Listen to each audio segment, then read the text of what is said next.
socioeconómico, que creo que es algo que los peruanos no vemos desde hace tiempo. Señor Luis Tapia, bienvenido. Muchas gracias, Pablo, por la invitación. Usted como especialista, ¿qué le genera este anuncio que tan alegremente dio el ministro de Economía de esta elevación pues, del proyecto, de la proyección de crecimiento económico en 3.2% y una serie pues, de cifras que dan a entender pues, que mal no nos va, digamos, ¿no? Que va a tener un impacto en las cifras, por ejemplo, la del déficit fiscal. Déficit fiscal, para los amigos, es cuando los gastos son mayores a los ingresos que percibe el gobierno a través de los impuestos.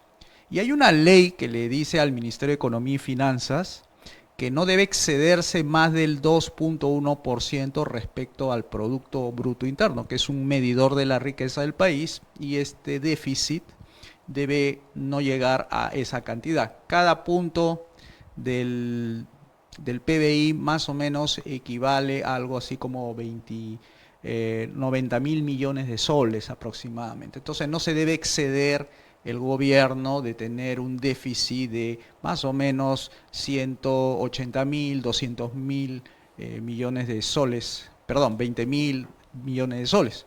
Entonces, cuando hacen esa sobreestimación de ese porcentaje del crecimiento, está asumiendo el gobierno que este año va a haber una gran recaudación fiscal, o sea, bastante contribución en impuestos que van a hacer las personas.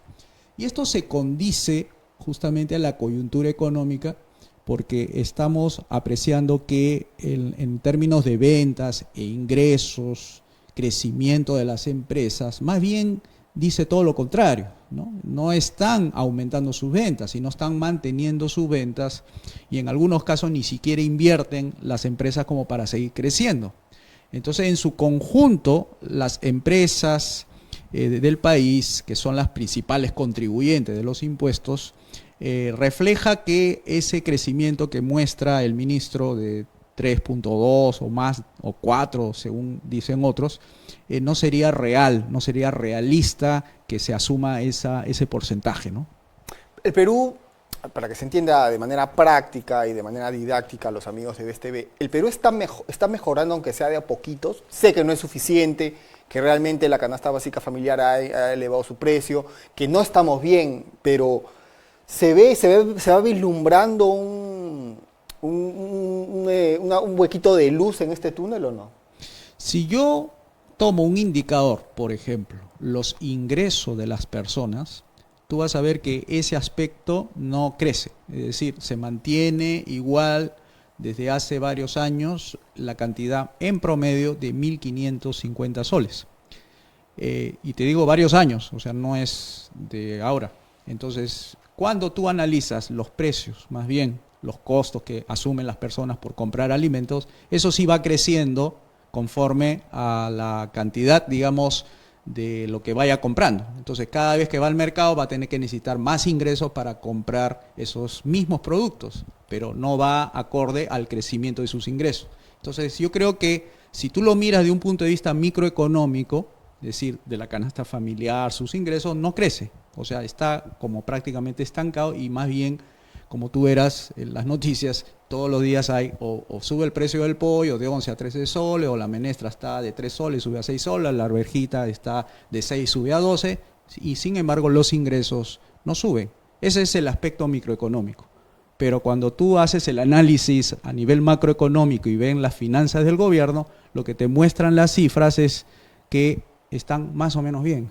Claro, por ejemplo, acá tengo otra cifra. Por ejemplo, el 2023, el Perú cerró todo el año con una caída de 7.2% en la inversión privada. Y ahora, en el primer trimestre del 2024, estamos en 0.3%. Esas son las grandes inversiones, por cierto. Claro, ¿no? las grandes. Pero no estamos hablando de las pequeñas inversiones, me refiero, por ejemplo, a una bodega, un puesto de mercado, o alguna persona que tiene un puesto de mercado quiere abrir otro puesto de mercado en otra área, otro distrito. Esas inversiones microeconómicas son las que no se ven, no se registran en las estadísticas del Ministerio de Economía y Finanzas. Entonces, ¿qué estamos hablando? De las grandes inversiones mineras, Esas son las que te mueven la economía, pero te mueve dentro del aspecto formal. Tú sabes que la economía tiene un componente formal y otro componente informal. Y para los datos son más o menos 45%, sin hacer precisiones, 45% de informalidad y 55% formal. Otros dicen que es al revés, que es 55% informal y 45% formal. Esto que más o menos nos refleja que de cada sol que se gana o se produce o se vende, de ese un sol, 45 céntimos sería producto de actividades que no están registradas en las estadísticas del gobierno. Entonces, lo que yo te quiero decir, si tú miras las estadísticas en general, cuánto es lo que produce de riqueza el país en términos de más o menos soles, son 900.000 millones de soles. Pero esos 900.000 millones corresponde al 45%, si quieres verlo así, o al 55%. Ya. Lo cual significa que hay otros 900.000 millones que no están registrados. Están por ahí. La tala ilegal, la madera ilegal, hay muchas cosas ilegales y también informales. Entonces, ¿cuánto debería ser, según estimaciones, del Banco Mundial? Norman Loaiza, que es un estudioso peruano sobre el tema de la informalidad en América Latina, te señala que más o menos estaríamos entre los 1.800, o sea, 1.8 billones de soles. Millones de millones de soles. Y eso es que nosotros registramos solamente 900.000.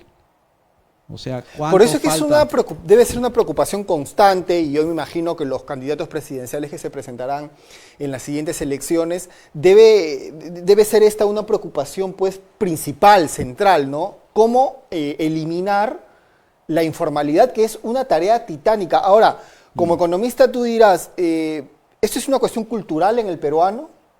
¿Realmente al peruano no le gusta ser fiscalizado y regulado por alguna norma, por alguna autoridad? ¿O es algo que tranquilamente se puede educar?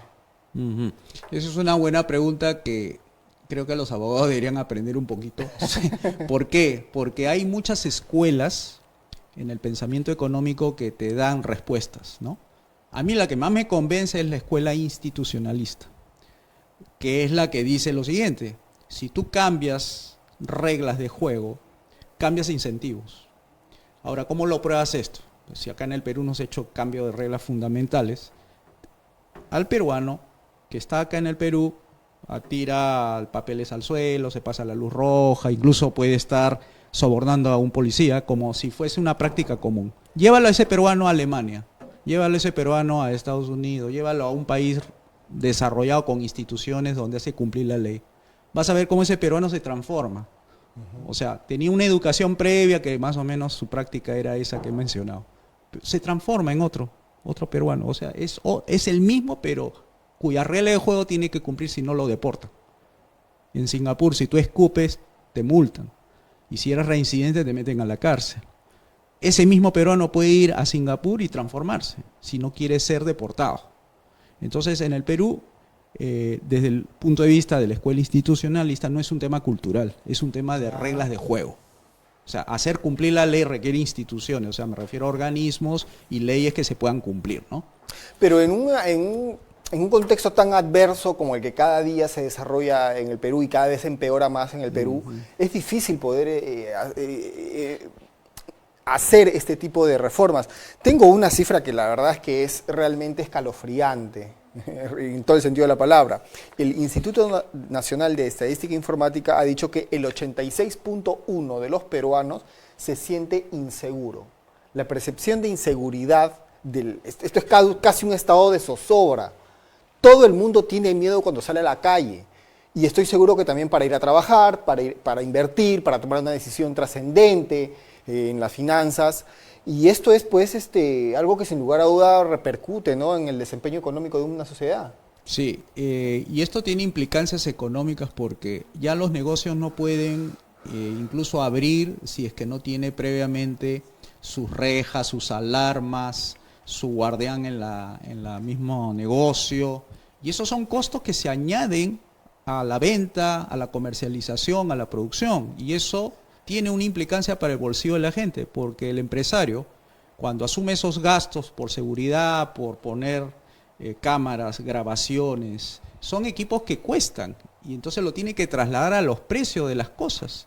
Una bodega le traslada esos costos de la seguridad en la puerta, poner un guardián, en los precios de la verja, del pollo, del jabón y todo eso, porque ellos no asumen esos costos, ellos se lo trasladan a los consumidores. Entonces, el que haya más gastos en seguridad, más costos por seguridad, tenlo por seguro de que los empresarios lo van a trasladar a los precios. Definitivamente. Y eso tiene repercusión al bolsillo de nosotros. Definitivamente, ¿no? Y estoy seguro que el tema seguridad va a ser dentro de pronto pues un costo más dentro de la inversión, ¿verdad? Sí. Ahora, el tema de Tía María, se anunció por bombos y platillos, el ministro de Energía y Minas, el señor Rómulo Mucho, anunció pues que se iba a ejecutar este proyecto minero de cobre que está ubicado en el sur, que pasó por ciertos procesos, ¿no?, de conflictos sociales y todo tipo de obstáculos.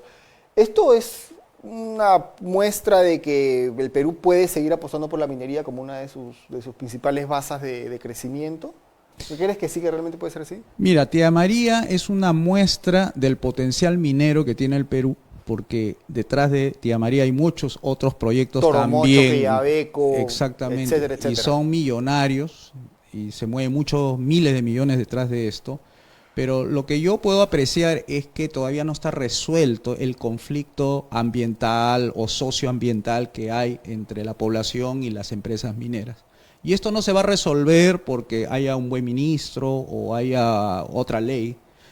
Aquí se va a resolver cuando realmente hayan propietarios. O sea, cuando me refiero a propietarios, significa que esos recursos minerales que están debajo del subsuelo sean de propiedad de quien sea el que está encima de ese suelo. Pero no, que la ley dice pues que todos los recursos que están por debajo del suelo son de todos los peruanos. Es correcto. Al ser de todos es del Estado.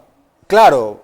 Y artículo 66 en la Constitución te señala pero que es patrimonio de la nación. Pero decir, que tú naciste alrededor de un yacimiento minero, también tú tienes que ser el propietario. ¿Cómo es eso? ¿Cómo se contradicen o no? Lo que sucede es que cuando tú descubres un potencial yacimiento minero a través de una exploración minera, inmediatamente hace un denuncio la entidad minera y el Ministerio de Energía y Minas le da la autorización para que haga la explotación, ¿no? De la exploración pasa a la explotación.